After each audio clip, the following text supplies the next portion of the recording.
15 चंद्रगुप्त मौर्य कालीन भारत गंगा और सोन नदी के तट पर चंद्रगुप्त मौर्य की राजधानी पाटलिपुत्र बसी थी। उस समय मौर्य साम्राज्य दूर दूर तक फैला था। उत्तर में हिंदुकुश, दक्षिण में पांडिचेरी और कनानूर, पूर्व में असम और पश्चिम में सौराष्ट्र समुद्र तथा वाल्हीक तक चंद्रगुप्त के राज्य की सीमा निर्धारित की जा सकती थी। चंद्रगुप्त के समय भारत भूमि अतीव उर्वर थी।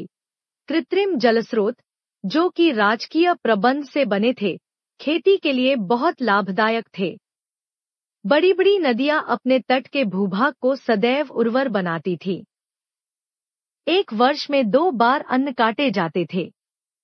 यदि किसी कारण से एक फसल ठीक न हुई, तो दूसरी अवश्य इतनी होती थी कि भारतवर्ष को अकाल का सामना नहीं करना पड़ता था। कृषक लोग बहुत शांतिप्रिय होते थे।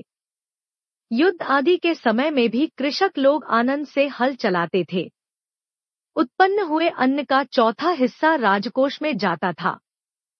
खेती की उन्नति की ओर राजा का भी विशेष ध्यान रहता था। कृषक लोग आनंद से अपना जीवन व्यतीत करते थे।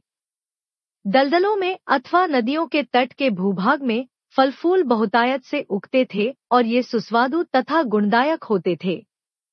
यहाँ अनेक प्रकार के जानवर भी यूनानियों ने देखे थे। वे कहते हैं कि चौपाए यहाँ जितने सुंदर और बलिष्ठ थे, वैसे अन्यत्र नहीं। यहाँ के सुंदर बैलों को सिकंदर ने यूनान भी भेजा था। जानवरों में जंगली और पालतू सब प्रकार के पशु यहाँ मिलते थे। पक्षी भी भिन्न भिन्न प्रदेशों में बहुत प्रकार के थे, जो अपने घोंसलों में बैठकर भारत के सुस्वादु फल खाकर कमनीय ढंग से उसकी जय मनाते थे। बैठकर भारत के सुस्वादु फल खाकर कमनीय ढंग से उसकी जय मनाते थे। यहाँ प्रायः सब प्रकार के धातु उत्पन्न होते थे। सोना, चांदी, तांबा, लोहा और जस्ता इत्यादि यहाँ की खानों में से निकलते और उनसे अनेक प्रकार के उपयोगी अस्त्र शस्त्र, साज आभूषण आदि प्रस्तुत होते थे। यहाँ का शिल्प बहुत उन्नत अवस्था में था, क्योंकि उसके व्यवसायी सब प्रकार के कर से मुक्त थे।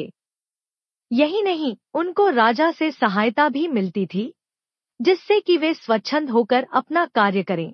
क्या विधि विडंबना है उसी भारत के शिल्प की, जहाँ के बनाए आडंबर और शिल्प की वस्तुओं को देखकर यूनानियों ने कहा था कि भारत की राजधानी पाटलिपुत्र को देखकर फारस की राजधानी कुछ भी नहीं प्रतीत होती। शिल्पकार राजकर से मुक्त होने के कारण राजा और प्रजा दोनों के हितकारी चित्र बनाता था, जिससे कार्यों में सुगमता होती थी। प्लिनी कहता है कि भारतवर्ष में मनुष्य 5 वर्ग के हैं। एक जो लोग राजसभा में कार्य करते हैं, दूसरे सिपाही, तीसरे व्यापारी, चौथे कृषक और एक 5वां वर्ग भी है, जो कि दार्शनिक कहलाता है। पहले वर्ग के लोग संभवतः ब्राह्मण थे, जो नीतिज्ञ होकर राजसभा में धर्माधिकार का कार्य करते थे। सिपाही लोग अवश्य क्षत्रिय ही थे। व्यापारियों का वणिक संप्रदाय था। कृषक लोग शूद्र अथवा दास थे, पर वह दासत्व सुसभ्य लोगों की गुलामी नहीं थी। 5वां वर्ग उन ब्राह्मणों का था, जो संसार में एक प्रकार से अलग होकर ईश्वराधना में दिन बिताते तथा सदुपदेश देकर संसारी लोगों को आनंदित करते थे। वे स्वयं यज्ञ करते और दूसरों का यज्ञ कराते थे।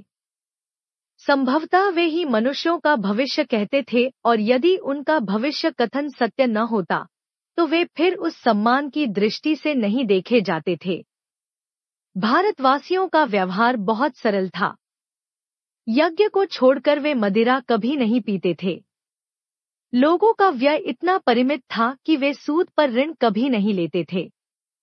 भोजन वे लोग नियत समय में तथा अकेले ही करते थे। व्यवहार के वे लोग बहुत सच्चे होते थे। झूठ से उन लोगों को घृणा थी। बारीक मलमल के कामदार कपड़े पहनकर वे चलते थे। उन्हें सौंदर्य का इतना ध्यान रहता था कि नौकर उन्हें छाता लगाकर चलता था। आपस में मुकदमे बहुत कम होते थे।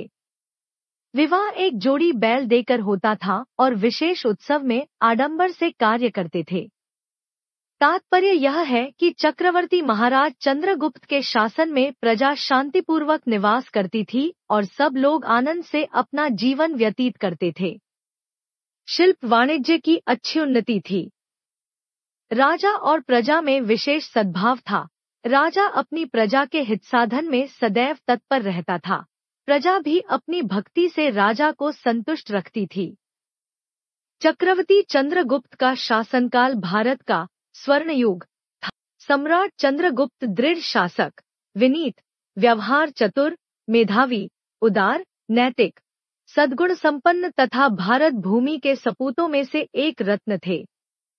बौद्ध ग्रंथ, अर्थकथा और वायु पुराण से चंद्रगुप्त का शासन वर्षों का ज्ञात होता है, जो 321 ई. पू. 0 से ई. पू. 297 तक ठीक प्रतीत होता है। चंद्रगुप्त प्रबल प्रतापी राजा थे, पर वे षड्यंत्रों से शंकित होकर एक स्थान पर सदा नहीं रहते थे। मेगस्थनीज ने इसका वर्णन किया है। हाथी, पहलवान और गैंडों की लड़ाई भी होती थी, जिसे राजा और प्रजा दोनों बड़े चाव से देखते थे। बहुत से उत्सव भी नगर में हुआ करते थे। प्रहरी स्त्रियां, जो कि मोल ली जाती थी, राजा के शरीर की सदा रक्षा करती थी। वे रथों, घोड़ों और हाथियों पर राजा के साथ चलती थी। राज दरबार बहुत आडंबर से सजा रहता था, जो कि दर्शनीय रहता था। मेगस्थनीज ने इसे विस्तृत रूप से लिखा है। पाटलिपुत्र नगरी मौर्य राजधानी होने के कारण बहुत उन्नत अवस्था में थी। राज्य के कर्मचारी लोग भूमि की नाप और उस पर कर निर्धारण करते थे और जल की नहरों का समुचित प्रबंध करते थे, जिससे सब कृषकों को सरलता होती थी।